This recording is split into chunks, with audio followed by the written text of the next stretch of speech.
ये आवाज तो इस ड्रम के अंदर से आ रही है। मनीषा, क्या तुम इस ड्रम के अंदर हो? मुझे बाहर निकालो, मैं ड्रम के अंदर हूँ। दम घुट रहा है, सांस नहीं ली जा रही। मुझे बाहर निकालो संजय, वरना तुम्हारी मनीषा मर जाएगी। मनीषा परेशान मत हो, मैं आ रहा हूँ तुम्हारा संजय, तुम्हें कुछ नहीं होने देगा। भागता हुआ संजय जल्दी से उस बड़े से पेड़ के नीचे रखे ड्रम के पास जाता है और उसका ढक्कन खोल देता है।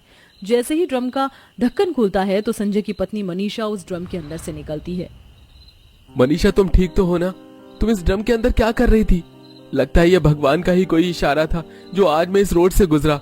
अगर मैं यहाँ नहीं आता तो तुम उन लोगों की तरह शिकार बन जाती। मैंने तुम्हें बचा लिया मनीषा।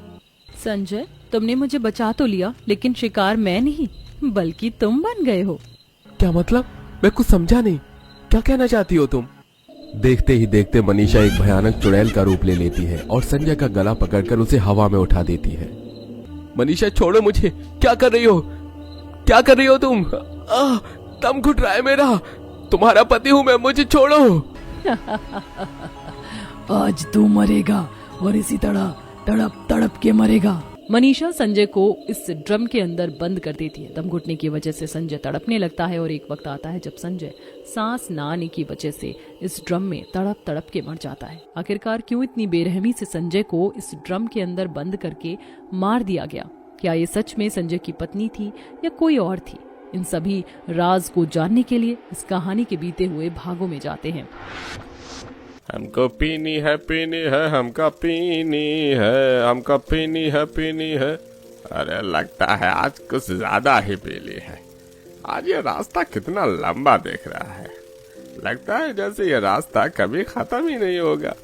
रात भी बहुत हो गई है और नींद भी आ रही है। एक काम करता हूँ, इस रास्ते की बजाय दूसरा छोटा वाला रास्ता है ना, वो ले लेता हूँ। आराम से जल्दी घर पहुँच जाऊंगा। नशे की हालत में साइकिल चला रहा मोहित मेन रोड छोड़कर एक शॉर्टकट रास्ता पकड़ता है और गुनगुनाते हुए रात के अंधेरे में जाने लगता है कि तभी अचानक मोहित को पायल की आवाज आती है। अरे इस रास्ते पर पायल की आवाज कहाँ से आ रही है? दूर दूर तक तो मुझे कोई दिख नहीं रहा। लगता है आज शराब दिमाग पे चढ़ गई है। मोहित को 2 से 3 बार पायलों की आवाज आती है, जिससे मोहित घबराकर साइकिल रोक देता है और जैसे ही साइकिल से उतर के पीछे की तरफ देखता है तो उसे एक बहुत सुंदर लड़की दिखाई देती है। तुम कौन हो? ऐसे अचानक मेरे पीछे कैसे आ गई? इस सुनसान रास्ते पर क्या कर रही हो, वो भी देर रात? मेरा नाम संजना है। वो मैं यहाँ भटक गई हूँ। काफी देर से किसी के आने की राह देख रही थी। तुम आ गए क्या? तुम मुझे मेरे घर छोड़ दोगे? यहीं पास में मेरा घर है। कितनी सुंदर लड़की है। ऐसा लग रहा है जैसे स्वर्ग से कोई अप्सरा ही धरती पर उतर आई। अगर इससे मेरी बात बन जाए तो क्या ही कहना। इतना अच्छा मौका मैं हाथ से कैसे जाने दे सकता हूँ। हाँ, क्यों नहीं, जरूर आइए, मैं आपको आपके घर तक छोड़ देता हूँ। संजना साइकिल के पीछे बैठ गई। संजना मोहित के साथ उसकी साइकिल पर बैठती है और उसे अपने घर का रास्ता बताते हुए आगे बढ़ती है। थोड़ी देर में मोहित एक जंगल के पास अपनी साइकिल रोकता है। साइकिल के पास ही एक बड़ा सा ड्रम था, जिसे देख मोहित, तुमने तो कहा था कि तुम्हारा घर यहीं आसपास है, लेकिन यहाँ तो सिर्फ जंगल ही जंगल है। और ये ड्रम? मैंने सच ही तो कहा था, यही तो है मेरा घर। कहाँ है घर? मुझे क्यों नहीं दिख रहा? या तो ये बड़े बड़े पेड़ और ये ड्रम ही है बस। ये ड्रम ही तो मेरा घर है। संजना की बात सुन मोहित जैसे ही पीछे मुड़कर देखता है तो उसकी आंखें फटी की फटी रह जाती है। जिस सुंदर लड़की को उसने अपनी साइकिल के पीछे बिठाया था, अब वो सुंदर लड़की एक भयानक चुड़ैल में बदल चुकी थी, जिसे देख मोहित लड़खड़ाते हुए साइकिल से नीचे गिर जाता है। कौन हो तुम? चुड़ैल हूँ मैं और तुझे मार दूंगी। बड़ा शौक है ना लड़कियों को लिफ्ट देने का। ये लिफ्ट तेरी जिंदगी की आखिरी लिफ्ट थी। इतना कहकर संजना मोहित को अपने लंबे लंबे नाखूनों से काफी ज्यादा घायल कर देती है और उसे उस ड्रम के अंदर बंद कर देती है। दम घुटने की वजह से मोहित की वहीं मौत हो जाती है और अगले दिन उस रास्ते से गुजरने वाले लोगों को उस ड्रम के अंदर मोहित की लाश मिलती है। काफी तहकीकात करने पर भी पुलिस को इस मौत के पीछे का कारण नहीं मिलता, जिसके चलते उन्हें ये केस बंद करना पड़ता है। रोहन, ये रास्ता ठीक तो है ना? जब मैं कॉलेज में था ना तो इसी रास्ते से आना जाना करता था। गाड़ी खराब हो जाने के कारण देर दोनों दोस्त रात पार्टी से पैदल पैदल उसी रास्ते से घर लौट रहे होते हैं कि तभी उन्हें बीच रास्ते में एक ड्रम दिखता है। ये रास्ते के बीचों बीच ड्रम किसने रखा है? कौन बेवकूफ है इसे यहाँ रखकर चला गया? दोनों दोस्त जैसे ही ड्रम के पास जाकर उसका ढक्कन खोलते हैं तो देखते हैं कि उसके अंदर एक लड़की की लाश है, जिसे देख दोनों काफी डर जाते हैं। लगता है किसी ने इस लड़की का खून करके इसे ड्रम में छोड़ गया।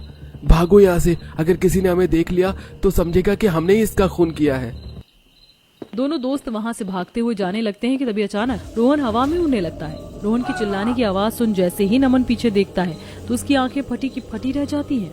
जिस लड़की की लाश को अभी उन्होंने कुछ सेकंड पहले उस ड्रम में देखा था, वही लड़की हवा में उड़ के रोहन को अपनी शक्तियों से हवा में उड़ा रही थी और अब वो चुड़ैल रोहन को भी ड्रम में बंद करके मार देती है। ये सब देख नमन वहीं बेहोश हो जाता है। अगले दिन नमन की आंखें खुलती हैं तो वो अपने आप को अस्पताल में पाता है। तुम्हें होश आ गया। पुलिस बाहर तुमसे पूछताछ करने के लिए खड़ी है। क्या हुआ था तुम्हारे साथ? तुम लोगों को बेहोश हालत में रोड पर मिले थे। तुम्हारे पास में ही ड्रम था जिसके अंदर एक लड़के की लाश मिली है। क्या तुम उसे जानते हो? वो इससे पहले नमन डॉक्टर को कुछ बताता अचानक नमन की सांस ऊपर नीचे होने लगती है और नमन वहीं दम तोड़ देता है। और इस बार भी पुलिस गुत्थी को नहीं सुलझा पाती। कुछ ही समय में ड्रम में लोगों की मिलने वाली लाश की खबर पूरे शहर में फैल जाती है। ऐसे ही कुछ दिन गुजर जाते हैं। रात का समय था। संजय नाम का आदमी फोन पर बात करते हुए गलती से उस रास्ते पर चलने लगता है और एकदम उसका कॉल डिस्कनेक्ट हो जाता है। हे भगवान, ये तो वही रास्ता है जहाँ लोगों की ड्रम में लाश मिल रही है। बात करने के चक्कर में मैं इधर ही आ गया। अब वापस जाऊंगा तो भी समय लगेगा। अरे एक काम करता हूँ, जल्दी से वापस जाता हूँ। संजय उस रास्ते से वापस जाने लगता है कि तभी संजय को उसकी पत्नी मनीषा की चिल्लाने की आवाज आती है। अरे ये तो मनीषा की आवाज है, लेकिन ये कहाँ से आ रही है? मनीषा कहाँ हो तुम?